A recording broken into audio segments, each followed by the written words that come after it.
Assalamualaikum warahmatullahi wabarakatuh. Kembali lagi bersama Mas Gin di sini. Dan kali ini gue kedatangan orang spesial lagi, orang hebat lagi yang mau sharing, mau ngobagin. Yaitu ngobrol bareng Mas Gin. Nah, perkenalkan diri dong Bang ke teman-teman. Halo, gue Gina Ramadan, umur gue 23, terus Apalagi coba. Kuliah di mana? kuliah gue di Trilogi, terus di semester akhir, doain aja biar skripsinya lancar ya. Amin. Terus gue kerja freelance sih, belum kerja tetap. Masih freelance di kantornya itu di Tebet, di belakang pasar PSPT. Kerjanya bagian apa Bang? Kalau gua sih, kalau sekarang ya, Iya. alhamdulillah udah dapat kepercayaan sebagai operator. Ya, dan alhamdulillah dikasih kepercayaan juga buat megang klien sendiri. Awalnya sih gue cuman itu doang sih, sebagai runner ya, yang bantuin kalau misalkan ada yang butuh ini gue ambilin, gue kasihin, terus rangkap lagi dari runner, terus ke teknik support itu yang bantuin, misalkan kayak operator tuh ini sistemnya kayak gimana nih, makanya kayak gini nih, kasih tauin aja gitu supportnya, ini kenapa ya, kasih tahu kayak gitu, apa aja crashnya, apa aja itunya. Cuman di situ juga sambil merambah juga sih sebagai operator tuh kayak gimana sih, teknisnya kayak gimana gitu. Dan pada akhirnya sampai di mana gua alhamdulillah bisa megang operator sendiri gitu. Mantap. Suka dukanya gimana Bang kerja di sana tuh? Wah, kalau suka dukanya sih sebenarnya itu sih cuma lebih banyak senangnya sih daripada dukanya. Ya senangnya itu lebih banyak. Kalau untuk duka itu yang kurang enaknya paling kalau ada troubleshooting doang. Kayak misalkan kayak audionya nggak masuk ke meetingnya, terus atau tiba-tiba dari klien minta ada alat tambah, paling itu suatu problem. Udah di lokasi, mereka misalkan itu udah paket tuh di kerjaan itu, kan terus tiba-tiba minta alat tambah, itu yang agak repot, itu sama problemnya. Dan gimana caranya tuh kita harus bisa ngikutin klien gitu, biar untuk kepuasan klien juga.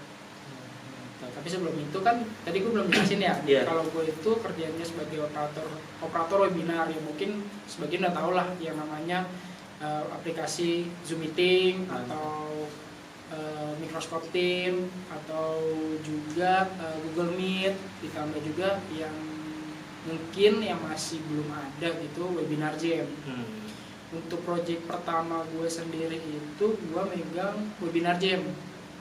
Webinar Jam itu sempat ngebahas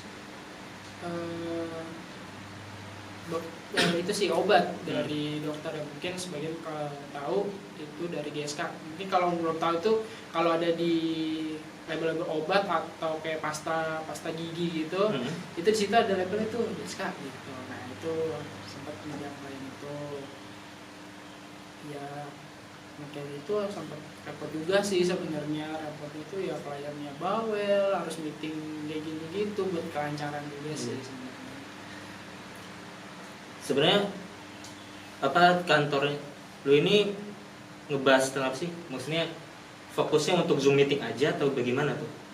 Kalau untuk fokusnya itu lebih condong Zoom meeting sih. Iya, karena emang udah disiapin. Cuman selain Zoom meeting, seandainya klien minta pakai Microsoft Teams, ya udah pakai Microsoft Teams. Pakai Google Meet, ya udah kita ikutin pakai Google Meet.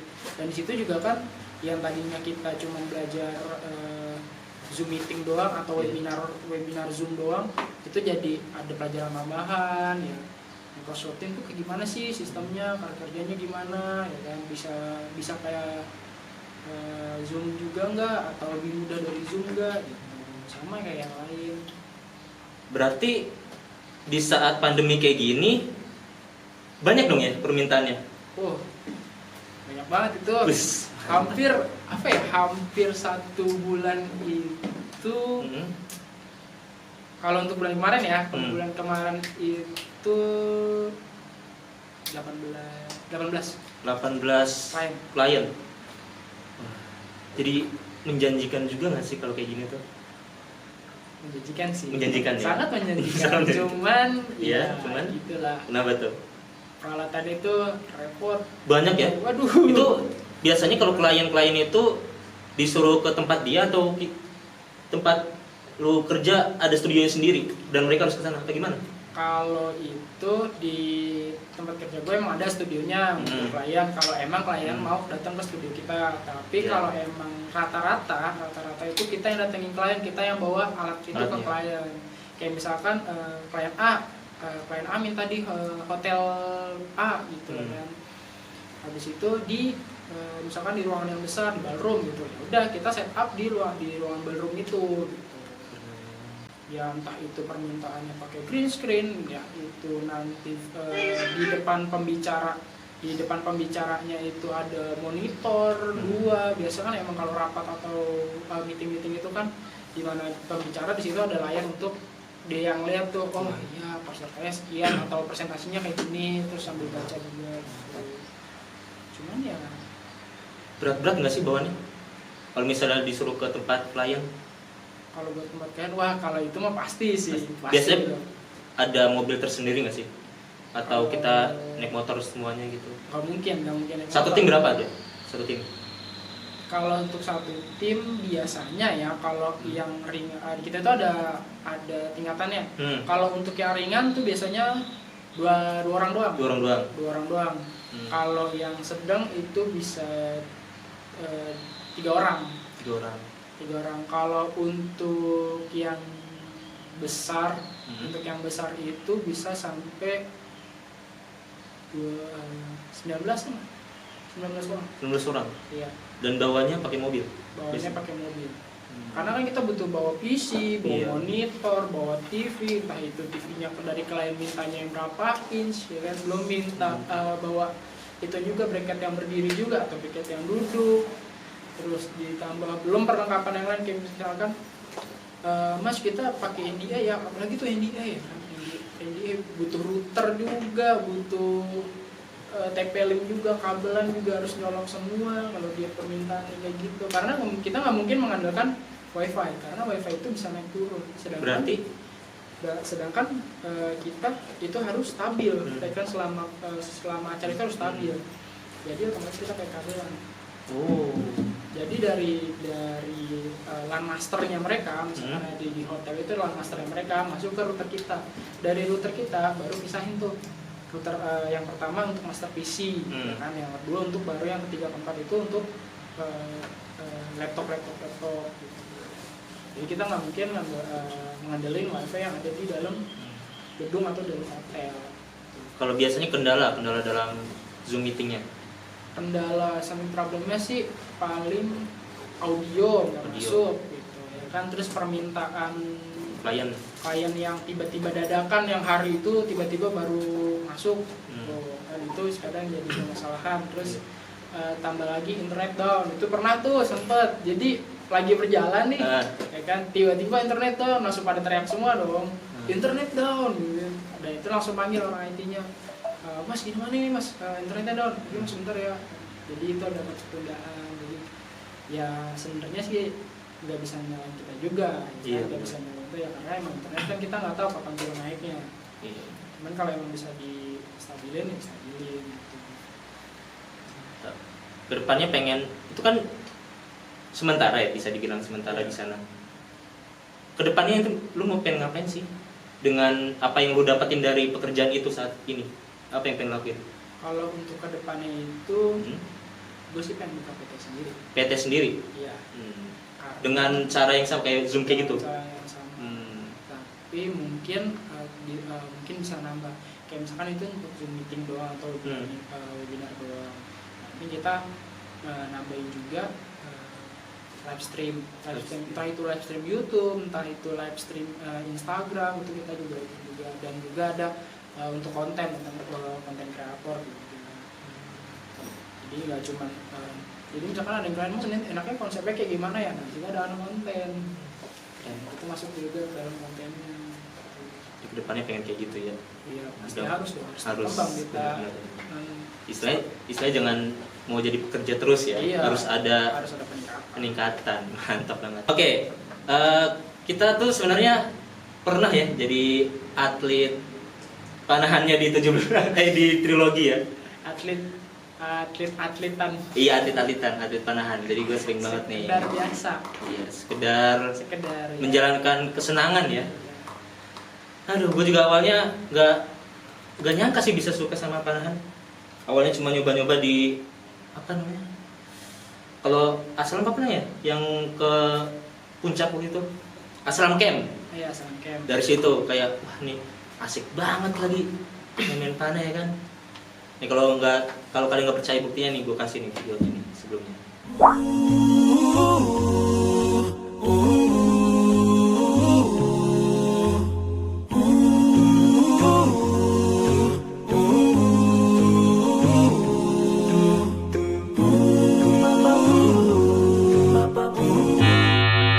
Nah, lu kangen nggak bang sama panahan? Wah, kalau habis ngeliat gitu gue jadi makin kangen. Mana ya? Suasananya, keceriaan itu yang susah buat Iya. terulang lagi sih. Iya, benar. Mungkin bisa terulang, cuman nggak akan seasik sebelumnya. Iya benar. Duh, live-nya nggak dinyalain. Oke. Terus pengen nggak sih main lagi? Kalau ada waktunya gue pengen. Kalau ada waktunya pengen. Kalau itu mah nggak usah ditanya, kalau ada waktunya gue pasti pengen. Ya, sama sih gue juga. Karena asik banget ya. Iya. Selain kita melatih fokus juga ya kan. Nah, di situ juga tuh yang jadi poin pentingnya di saat nanti pada kerja nih. Panahan itu kan lo ngelatih konsentrasi juga, Asik. fokus juga, ya kan. Di mana ada tekanan, di mana ada goyahan dari luar, itu lo harus tetap konsen, ya kan. Kalau di panahan mungkin angin yang goyangin lo, atau omongan atau dukungan-dukungan yang mungkin bisa ngasih semangat, bisa ngasih gangguan juga. Iya. Itu juga nanti berlaku tuh di dunia kerja. Nanti lo entah itu gangguan dari klien lo lah, Asik. atau apa itu yang Iya, mas bisa nggak mas ini, nah, itu kan juga termasuk melatih konsentrasi lo. Entah lo bisanya jawabnya nanti bisa mbak, gini gampang, gini kan mbak, atau lo nanti gimana mbak tadi kikuk gitu. Benar. Jadi banyak filosofi juga yang bisa kita ambil. Iya. Andaikan Aslam ada lagi ya, maksudnya panahnya kan udah habis ya kan, udah ada yang rusak, poinnya tuh sebutannya apa namanya yang tajamnya ya, itu Iya. sebutannya poinnya udah banyak yang hilang gitu. Terus sih pengen banget. Iya.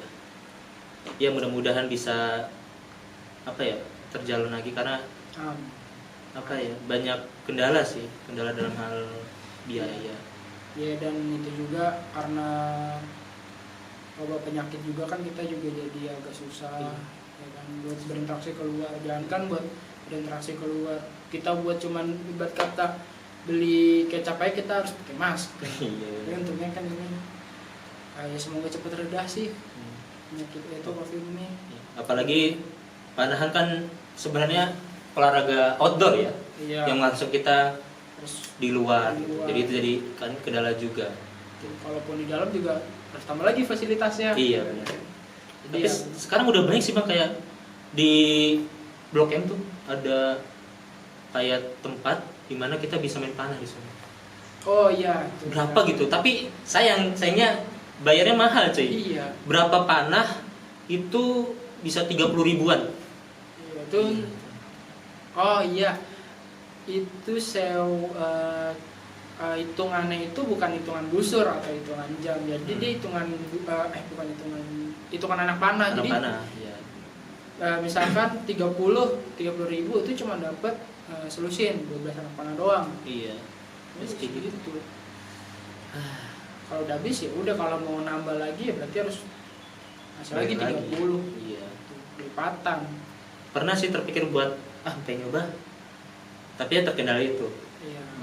Bayarnya tuh lumayan menguras Budgetnya ongkos. sih emang. Ya, emang dan juga panahan ini kan termasuk olahraga yang mahal ya. Iya. Di samping olahraga yang lainnya, busurnya berapa? Tuh, Ya busanya kan? aja yang standar bisa Kalau sekarang mungkin bisa kena 600-an. Iya. Belum lagi panahan yang terpenting kan itu kan. Kalau kita main busur dulu kagak ada. Iya, Panahnya gimana? Enggak ada nggak ada arrownya panah. gimana? Buset. Susah. Aduh, jadi dan itu juga bisa menjalankan sunnah juga ya. Iya. Itu jadi semangat ketika kita menjalankan sesuatu aktivitas yang berdasarkan sunnah jadi semangat ya kan. Pasti. Nah, jadi ini juga nasihat juga buat teman-teman juga yang nonton, tetap semangat sih buat ngelakuin hal yang dilakukan oleh Rasulullah. Wes, gila. Tinggi banget bahasa gue ya. Jadi biar kita semangat dalam melakukannya dan insya Allah dapat pahala juga. Oke Bang Gilang, Iya. ada closing statement nggak buat teman-teman yang nonton, baik itu tentang pekerjaan dan juga mungkin tentang panahan? Bisa ngasih? Kalau untuk pekerjaan, sebenarnya lu jangan pernah takut untuk ngambil keputusan selama itu lu benar ya. Betul. Kutipnya selama itu lu benar. Tapi kalau lu salah atau lu ada kendala itu lu terus belajar dari situ. Apa sih kesalahan lu? Itu lu harus belajar gimana sih cara memperbaikinya. Bisa ada teguran, disitulah lu merasa oh ini lah dikoreksi sama orang gitu. Masukan dari orang, pembelajaran dari orang. Karena lu boleh pede, tapi lu harus juga harus tahu orang lain itu yang melihat kita, yang kita melihat diri kita sendiri. Kalau kita melihat diri kita sendiri pasti selalu benar. Iya benar. Ya kan? Kita harus juga melihat harus menerima kritikan atau pendapat dari orang lain. Mantap. Mungkin itu aja sih.